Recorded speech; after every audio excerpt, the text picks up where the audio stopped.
Good morning, everyone. We'll start today's COVID-19 press briefing with Mayor John Cooper, followed by Dr. Alex Jahangir, Chair of the Metro Board of Health and the Metro Coronavirus Task Force.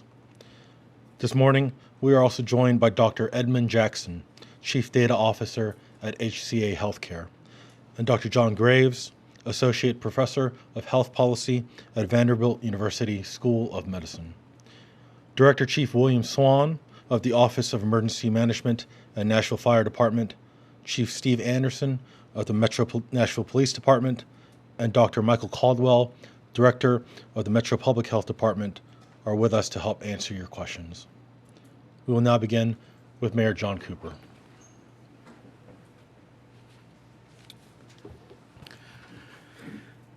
Good morning, Nashville. Now, we're known around the world as Music City, USA.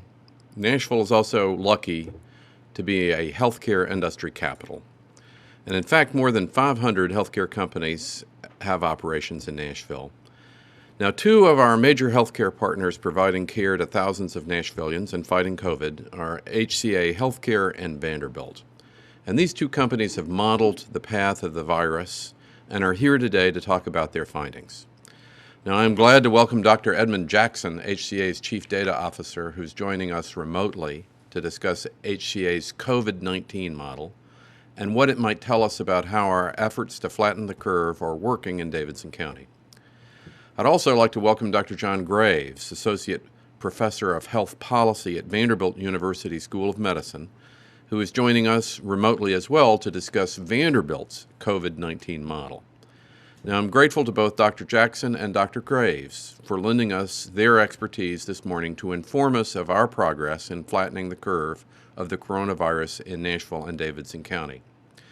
Now, I've asked them to join us today because their respective models are specific to Nashville, and I want you to see the science behind the social distancing efforts and the public health policy choices. Now, your commitment to social distancing is having an effect, and you will be able to see that on our local COVID-19 curve. Now, one thing to keep in mind is that we cannot let up our efforts after the day that we peak. The peak represents the highest number of people infected at one time, which is then reflected in hospitalizations and the challenge to our health system's capacity.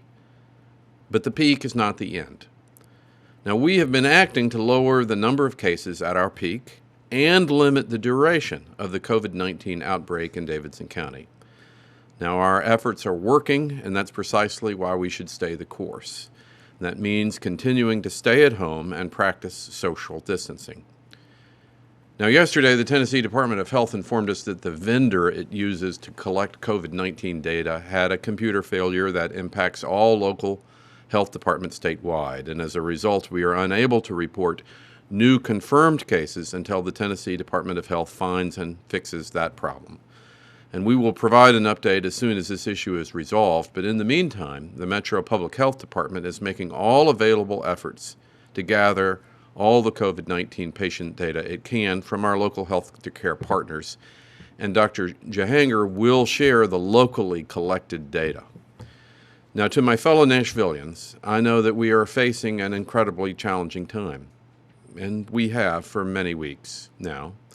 But today, 18 days into the Safer at Home order, we continue to see very strong compliance by both residents and businesses. Our enforcement teams have been able to bring businesses into compliance without issuing a single citation or fine. Your efforts are making a difference. Now, Nashville is responding to this crisis as we always do, in solidarity with one another. We will get through this together. Our economy will come back, and we will be a stronger community in the end. And for those who are in need of a helping hand, though, in this difficult time, please visit our website at covid19.nashville.gov. There you will find links and helpful information on obtaining direct financial, mental health, food, and social service assistance through the COVID-19 Response Fund and our local community partners. Now click on the How to Stay Healthy link to find tips on protecting your mind as well as your body during this time. And of course, if you're experiencing a mental health crisis, there's round-the-clock assistance available through the Mental Health Cooperative's 24-hour crisis line. And that phone number is 615-726-0125. Now, as a reminder, Metro's tax relief and tax freeze deadlines have been extended to July the 1st. And call the trustee's office at 615-862-6133 to learn more about these important relief programs available to Davidson County taxpayers. Now, I continue to urge everyone to wear face coverings in public settings where other social distancing measures may be difficult to maintain. You can donate homemade masks to the Community Resource Center at 218 Omohundro Place, Monday through Friday, 9 a.m. to 3:30 p.m. Now, with that, I will turn this over to Dr. Alex Jahangir, Chair of the Metro Coronavirus Task Force. Thank you.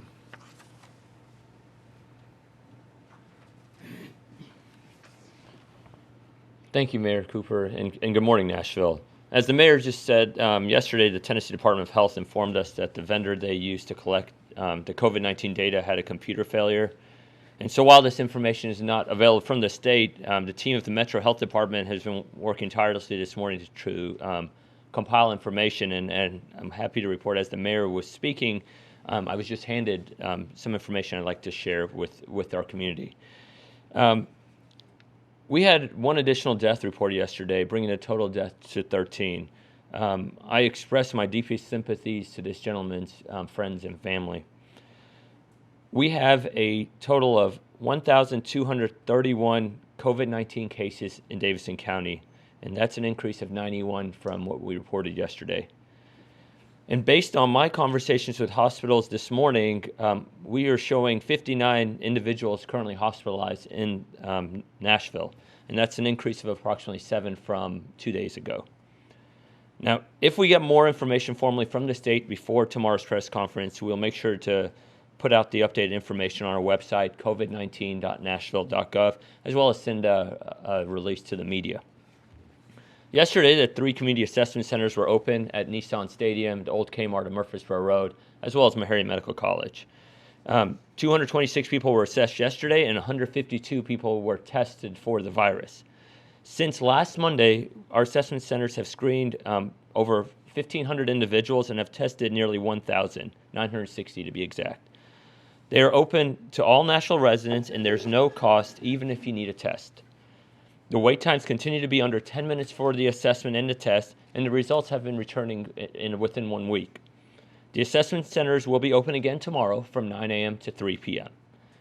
In addition, yesterday, 238 people called our assessment hotline, and since March 27th, 4,285 people have called the hotline. The wait times for the hotline are less than 1 minute, and if you think you're having symptoms, please call our hotline at 615-862-7777. This hotline is open 7 days a week from 7 a.m. to 7 p.m., and the phone lines are staffed by medical personnel.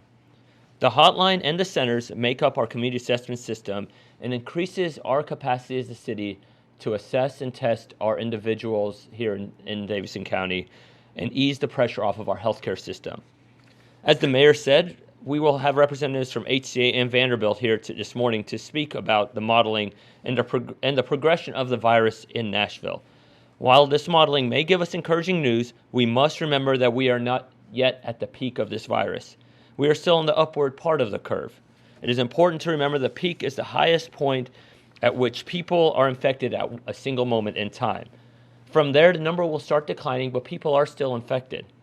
And just because we hit the peak does not mean that we are over and can go back immediately to normal.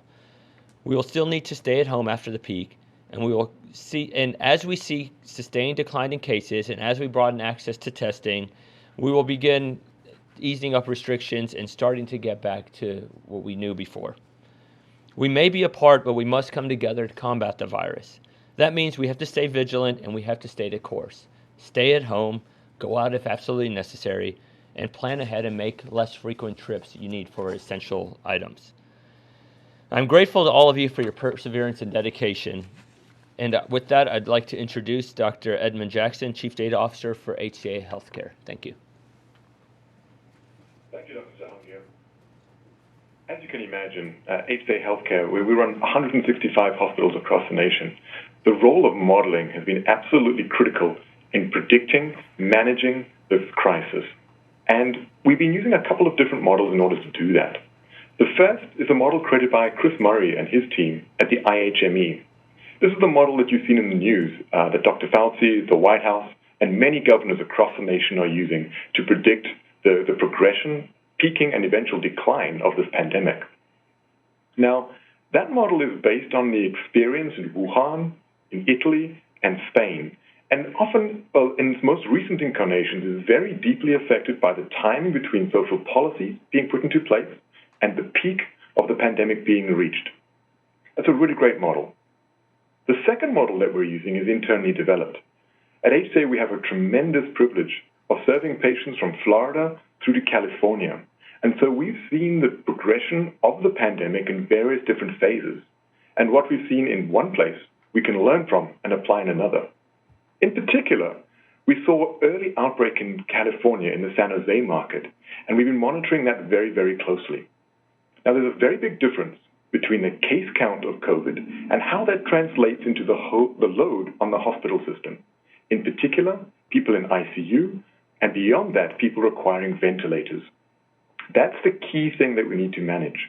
When we hear in the news about bending the curve, that is what the resource is that we're trying to protect.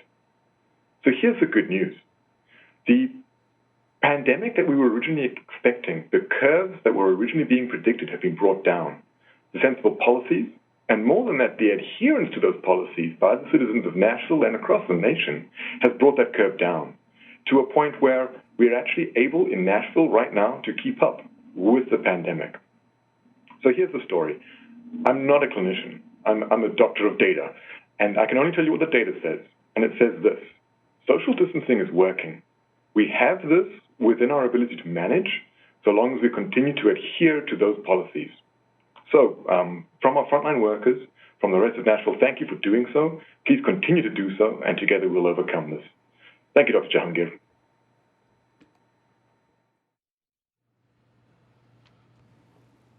Thank you, Dr. Jackson. Next, it's my pleasure to introduce Dr. John Graves, Associate Professor of Health Policy at Vanderbilt University School of Medicine and member of Vanderbilt's Health Policy and Public Health COVID-19 Advisory Panel. Dr. Graves.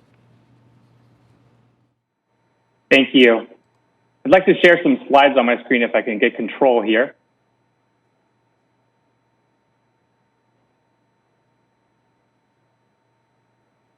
So I think the question on everybody's mind is there evidence of moderation in case growth in Tennessee and Nashville specifically, and when can we start to think about next steps in controlling this pandemic? What we've seen from the international experience is that countries that have successfully curbed the epidemic, at least in this initial phase, have done so through a combination of social distancing and widespread testing.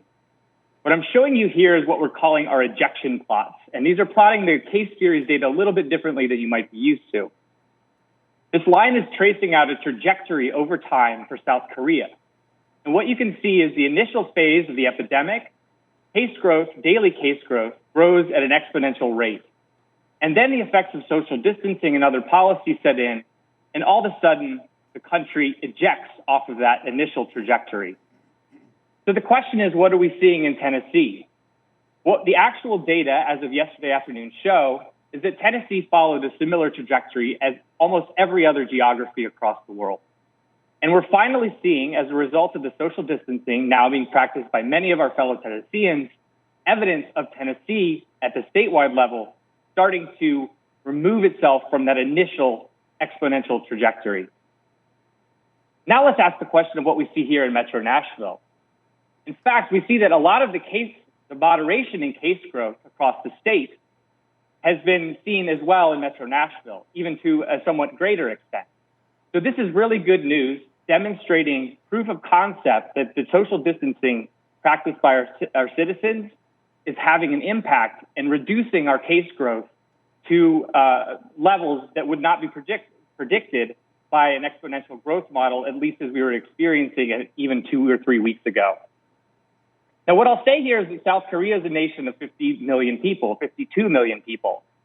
And so the case growth that they're seeing is substantially at a population level, substantially lower than what we're seeing here. The question is, how do we predict this forward so that we can start to think about next steps in terms of controlling the epidemic?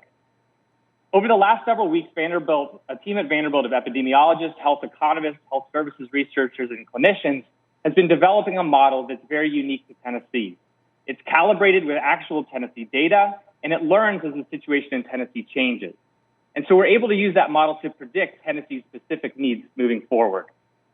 We're currently modeling 3 scenarios because we can't know exactly what that trajectory will look like over the coming weeks and months. In our most optimistic trajectory, we assume that the recent gains that we've seen from social distancing continue through April and May.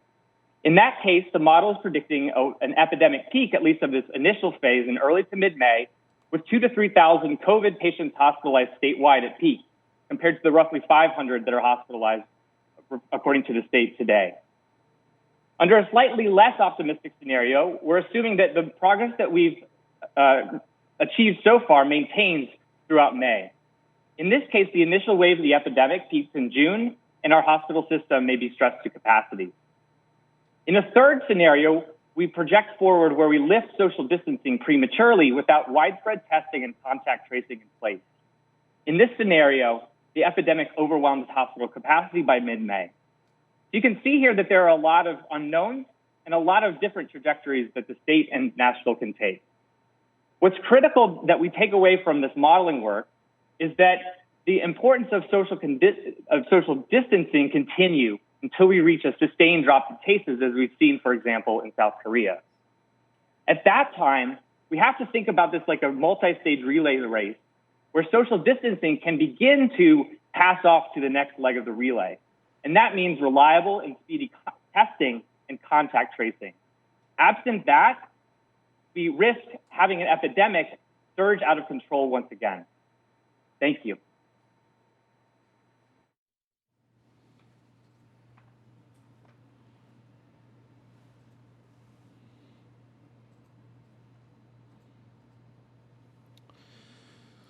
Thank you, Dr. Graves and Dr. Jackson, for joining us this morning.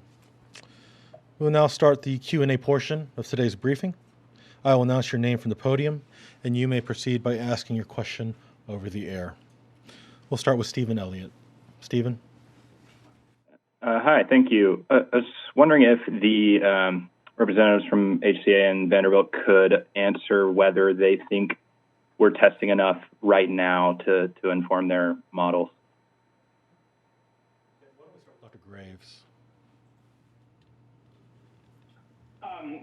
I would say the short answer would be no. Our model has to assume that only a fraction of people who are infected have been tested. And we've seen some delays and stalls in testing over the last month or so. So I think we're definitely not at the place right now where we have that widespread testing that would be a necessary condition to start to relax social distancing.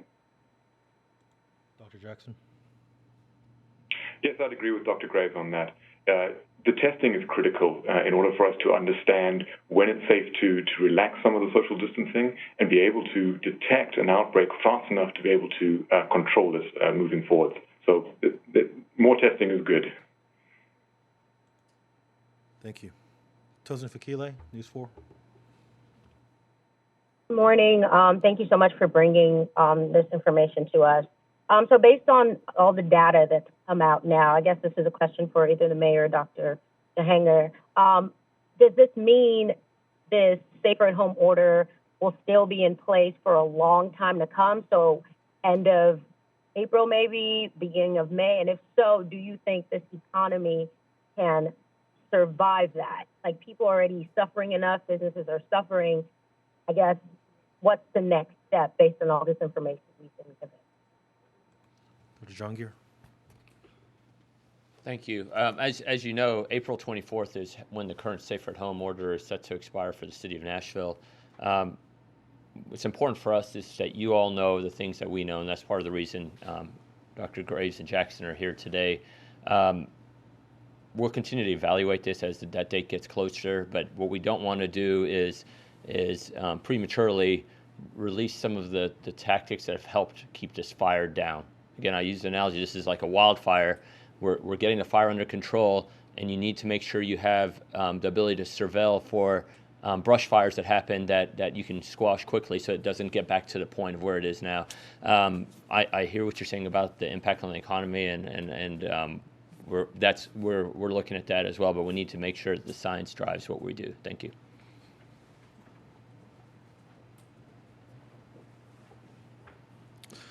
Peter White at the Tribune. Mr. White. I have two questions. I'm not sure whether Dr. Caldwell or Dr. Jahangir could take them. Either one, doesn't matter. One question, I want to know if there's any news on the demographic data that people said they were looking at in terms of Nashville COVID cases, the ethnicity breakdown.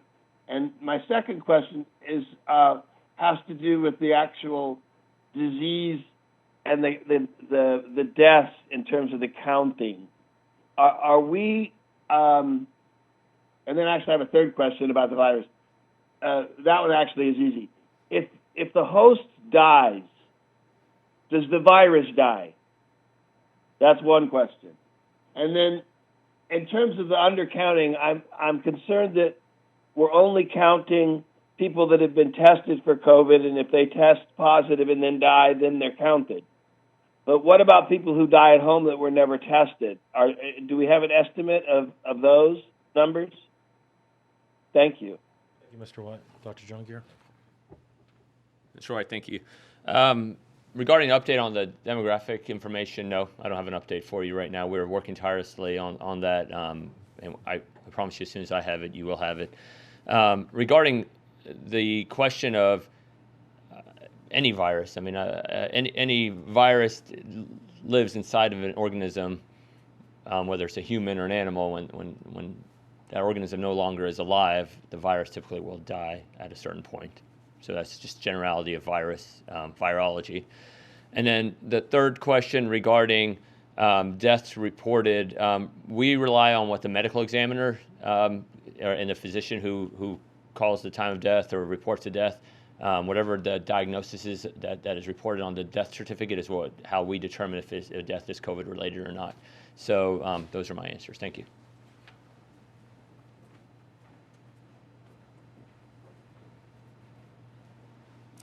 Chris Treckman. Good morning. Thank you guys again for doing this. I have a question for Mayor Cooper, two questions actually, kind of tying into my colleague Tosin and what she talked about the economy. The state released their unemployment numbers this morning and showing that in the end of the week of April 4th, 112,438 new claims for unemployment went through. Again, over the last 3 weeks, we've just seen this number keep going up. Mayor Cooper, what are you hearing on a local level in terms of people and unemployment and just some of the concerns they're bringing to you? And then I know that your office tweeted out yesterday, you talked about this a little bit earlier, about some form of relief in the form of a federal grant that will allow families with higher incomes to qualify for help with utility payments. Could you please elaborate on that, just in case people don't have access to the internet? And then also, does this include relief for those looking for money to help pay their rent as well? Mayor Cooper. Thank you, Chris. Well, the unemployment figures are devastating. I mean, this is going to be the worst in 80 or 100 years, also the sharpest. And that's why we're so focused on trying to get this under control and over with so we can get back to normal. The best thing we can do is to try to get this over with. The concerns that I have heard locally is, one, it's devastating, and two, this is the right thing to do.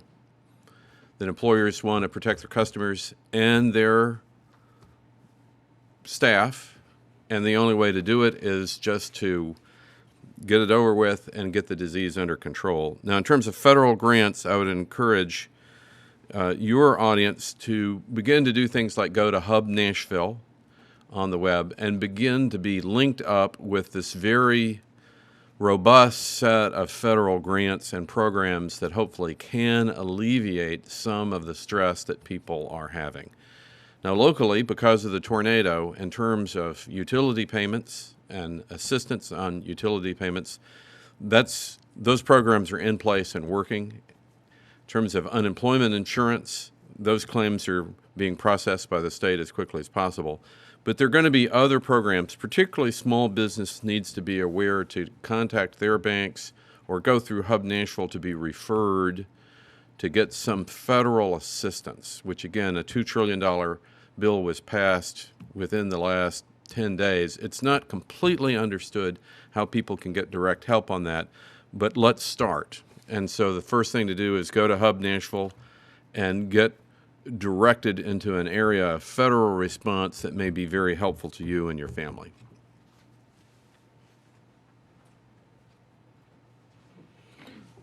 Brett Kelman at the Tennessean. Go ahead, Brett. Hi. I have about 1,000 questions for John Graves, but I will start here.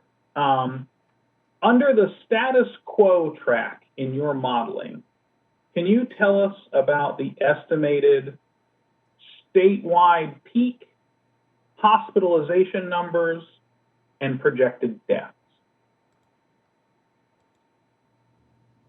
So we'll be releasing a full briefing on that on Friday. I forgot to mention in my comments. Under the status quo, what we're assuming is the transmission number, which is the average number of individuals that an infected person infects themselves, remains at its current estimated number, which we're estimating for Tennessee to be about 1.4. So to get the epidemic under control, you need that number to be below 1 for a sustained period of time. So if we continue at a transmission number of 1.4, we're estimating a hospital capacity to exceed that 2,000 to 3,000. It could be upwards of 5,000 if we don't get that transmission number under control. A follow-up question for Mr. Graves. Dr. Graves. I didn't understand that. The cases were going to exceed hospital capacity, or hospital capacity was going to exceed the cases?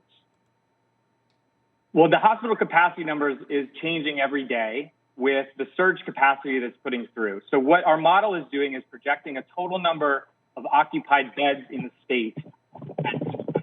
And the number I just described under our most optimistic scenario would be that the number of occupied beds in the state is about 2,000 to 3,000.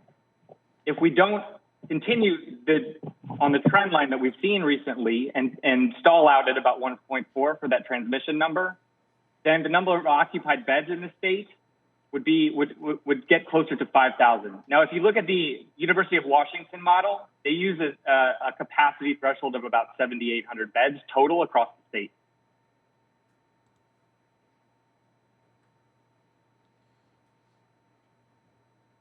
Nancy Amons. For Dr. Graves, thank you for your work on this. I appreciate it very much, and so does our community. Can you talk a little bit more on the issue of beds, especially the Music City Center? Do you anticipate needing those beds now or not needing those beds? Can you go through the numbers again, if you don't mind, sir? I'm going to ask that we wait until we're releasing a major report this Friday, where we can go through those type of assessments in a little bit more detail than I can do here. What I can tell you is what was on the slides, which is that in our most optimistic scenario, there would be 2,000 to 3,000 hospitalized COVID patients. And under less optimistic scenarios, that number could exceed 5,000 in our most pessimistic scenario, where social distancing is prematurely lifted without contact tracing and widespread testing to take its place. So I will defer till Friday to where we can make a little bit more precise answer to that question.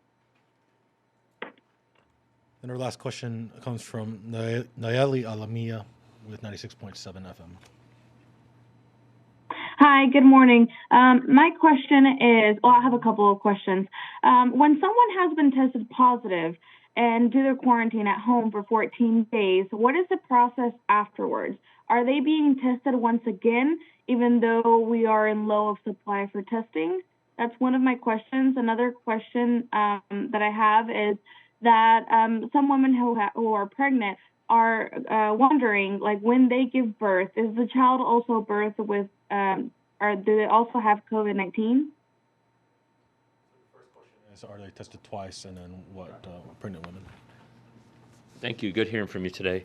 In short, no, a person is not tested anymore to confirm that they no longer have the virus. You are cleared of the virus when you are, it's been a minimum of 7 days, and you're asymptomatic for 3 days. So so if that takes you 11 days or 14 days, that's how you're cleared of the virus.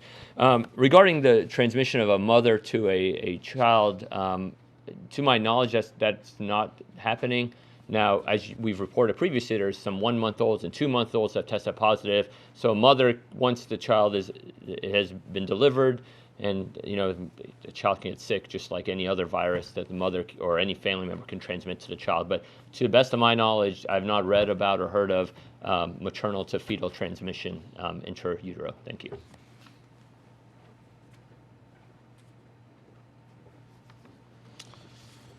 Thank you, everyone. A recording of this press briefing will be made available later this afternoon. Thank you for joining us. This concludes today's Metro COVID-19 press briefing.